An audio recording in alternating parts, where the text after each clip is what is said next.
नमस्कार, मैं हूं अंकुर और आप देख रहे हैं सत्यहिंदी.com। सत्यहिंदी.com को आप लोगों का लगातार भरपूर प्यार मिल रहा है और इसीलिए हम आगे भी बढ़ रहे हैं। अगर आप चाहते हैं कि हम इसी तरीके से आपको सच दिखाते रहें तो आपको एक काम करना होगा और वो है डिस्क्रिप्शन में दिए हुए लिंक पर क्लिक करिए। चलिए अब एक नजर डाल लेते हैं अब तक की सुर्खियों पर। दुनिया के कई देशों में एक बार फिर से कोरोना वायरस तेजी से फैल रहा है। इस बीच कोरोना का एक नया वेरिएंट मिला है जो काफ़ी तेजी से फैलता है, ऐसा कहा जा रहा है। इसका नाम XE है। चिंता की बात यह है कि इस नए वेरिएंट का पहला मामला भारत में मिल चुका है। ये मामला मुंबई का है। BMC के मुताबिक मंगलवार को मुंबई में 203 सैंपल्स की जांच हुई थी, जिनमें से 228 ओमिक्रॉन से संक्रमित थे। इनमें से एक XE और एक अन्य कापा वेरिएंट से संक्रमित था। हालांकि XE वेरिएंट से संक्रमित व्यक्ति में कोई गंभीर लक्षण नहीं मिले। मालूम हो कि भारत में कोरोना का पिछली लहर में भी कुछ गंभीर असर नहीं दिखा था और अभी भारत में करीब 1000 कोरोना संक्रमण के मामले हर दिन आ रहे हैं। पीएम मोदी के साथ बैठक के बाद एनसीपी नेता शरद पवार ने कहा कि उन्होंने इस बैठक में महाराष्ट्र के सत्तारूढ़ गठबंधन के नेताओं और अन्य राजनेताओं के खिलाफ केंद्रीय जांच एजेंसियों की कार्रवाई का मुद्दा उठाया। पवार ने कहा कि संजय राउत राज्यसभा सदस्य हैं। मैंने कहा कि जिस तरह से संजय राउत की संपत्ति कुर्क की गई है वो अन्याय है। वे न केवल राज्यसभा के सदस्य हैं बल्कि पत्रकार भी हैं। पवार ने कहा कि मैंने पीएम मोदी से कहा कि संजय राउत के खिलाफ कार्रवाई की क्या जरूरत थी, सिर्फ इसलिए कि कभी कभी वो लिखते और आलोचना करते हैं। पीएम मोदी के साथ बैठक के बाद एनसीपी नेता शरद पवार ने कहा कि उन्होंने इस बैठक में महाराष्ट्र के सत्तारूढ़ गठबंधन के नेताओं और अन्य राजनेताओं के खिलाफ केंद्रीय जांच एजेंसियों की कार्रवाई का मुद्दा उठाया। पवार ने कहा कि संजय राउत राज्यसभा सदस्य हैं। मैंने कहा कि जिस तरह से संजय राउत की संपत्ति कुर्क की गई है वो अन्याय है। वे न केवल राज्यसभा के सदस्य हैं बल्कि पत्रकार भी हैं। पवार ने कहा कि मैंने पीएम मोदी से कहा कि संजय राउत के खिलाफ कार्रवाई की क्या जरूरत थी, सिर्फ इसलिए कि कभी कभी वो लिखते और आलोचना करते हैं। ईडी द्वारा शिवसेना सांसद और प्रवक्ता संजय राउत पर की गई कार्रवाई के बाद आज दिल्ली में संसद परिसर में महात्मा गांधी की मूर्ति के सामने शिवसेना के सांसदों ने ईडी की कार्रवाई का विरोध किया। शिवसेना के महाराष्ट्र के सभी सांसद महात्मा गांधी के पुतले के सामने इकट्ठा हुए और केंद्र सरकार और केंद्रीय जांच एजेंसियों के खिलाफ नारेबाजी की।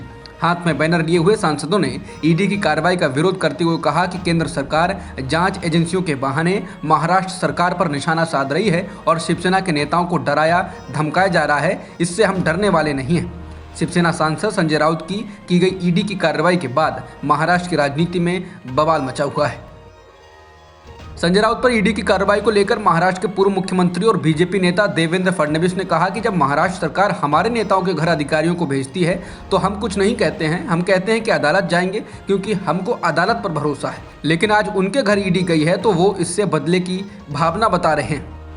कर्नाटक हिजाब मामले को लेकर अब आतंकवादी संगठन अलकायदा के सरगना अयमान अल जवाहिरी ने एक वीडियो जारी किया है जिसमें उसने कर्नाटक स्थित कॉलेज की छात्रा मुस्कान खान की तारीफ की। बता दें, मुस्कान वह छात्रा है जिसको कर्नाटक में भगवा कपड़ा डाले भीड़ ने घेर लिया था और जय श्री राम के नारे लगाए थे। जवाब में मुस्कान ने बिना डरे अल्लाहू अकबर के नारे लगाए।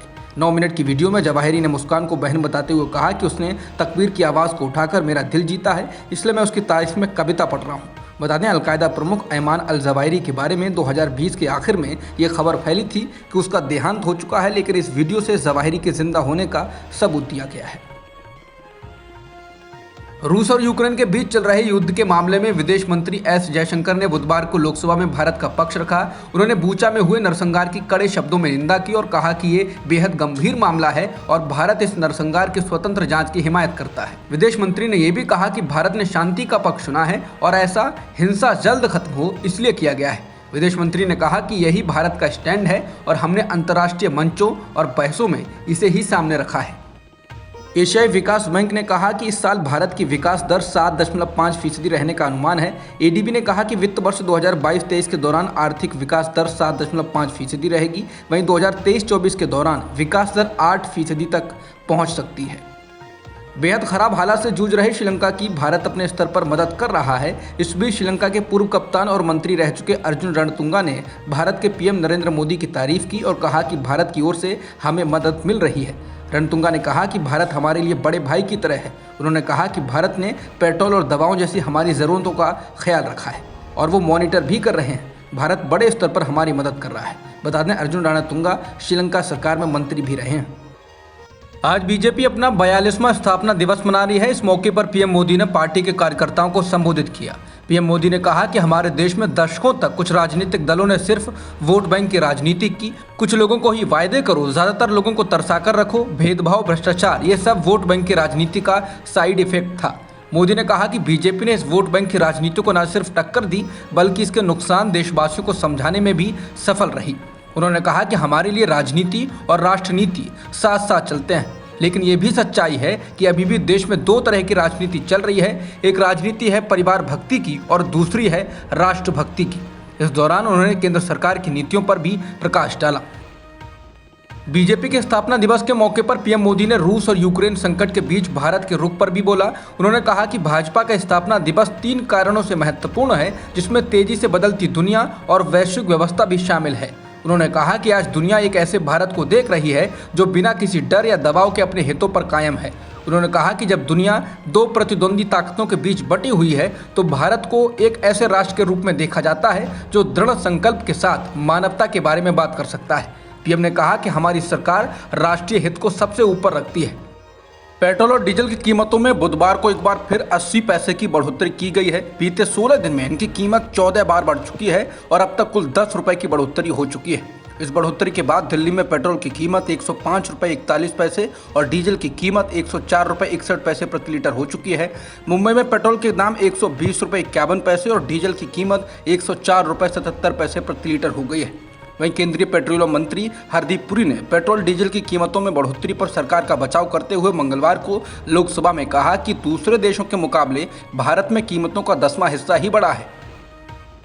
पेट्रोल और डीजल की कीमतों के अलावा आज सीएनजी की कीमत में भी बढ़ोतरी की गई है और ये प्रति किलो 2.5 रुपए महंगी हुई है। बढ़ोतरी के बाद दिल्ली में प्रति किलो सीएनजी की कीमत 66 रुपए 61 पैसे हो गई है। बीते 5 दिनों में सीएनजी की कीमत में 6 रुपए 60 पैसे प्रति किलोग्राम की बढ़ोतरी की गई है। नोएडा, ग्रेटर नोएडा, गाजियाबाद में सीएनजी 69 रुपए 18 पैसे प्रति किलो मिल रही है, जबकि गुड़गांव में इसकी कीमत 74 रुपए 94 पैसे प्रति किलो है। पाकिस्तान के सुप्रीम कोर्ट में नेशनल असेंबली में अविश्वास प्रस्ताव खारिज किए जाने को लेकर हो रही सुनवाई आज भी खत्म नहीं हो पाई और अब इसको कल तक के लिए टाल दिया गया है। पाकिस्तानी सुप्रीम कोर्ट के चीफ जस्टिस उमर अता बांदियाल ने कहा कि वे इस मामले में जल्द से जल्द सुनवाई पूरी करना चाहते हैं। अब सुनवाई गुरुवार को स्थानीय समय के मुताबिक सुबह 9:30 बजे शुरू की जाएगी। वहीं पाकिस्तान पीपुल्स पार्टी के प्रमुख बिलावल भुट्टो ने ट्वीट कर कहा कि अगर तख्ता पलट करने में 30 सेकंड लगते हैं तो इस स्थिति को पहले जैसा करने में भी 30 सेकंड लगने चाहिए। देर से न्याय मिलने का मतलब है कि न्याय ना मिलना। अब तक की खबरों में इतना ही। बाकी खबरों के लिए बने रहिए सत्यहिंदी.com के साथ।